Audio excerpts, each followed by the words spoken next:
ಉತ್ತರ ಕನ್ನಡ ಜಿಲ್ಲೆಯ ಭಟ್ಕಳ ತಾಲೂಕಿನಲ್ಲಿ ಅಪಹರಣವಾಗಿದ್ದಂತಹ 8 ವರ್ಷದ ಬಾಲಕನನ್ನ ಪೊಲೀಸರು ಪತ್ತೆ ಹಚ್ಚಿದ್ದು ಆರೋಪಿಗಳನ್ನು ಬಂಧಿಸಿದ್ದಾರೆ.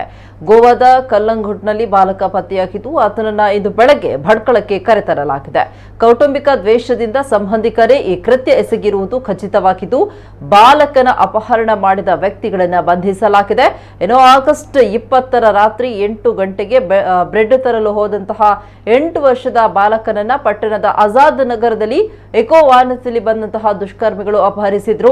ಅದರ ವಿಡಿಯೋ ವೈರಲ್ ಆಗಿತ್ತು. ಪ್ರಕರಣ ಪತ್ತೆಗೆ 5 ತಂಡವನ್ನ ರಚಿಸಲಾಗಿತ್ತು.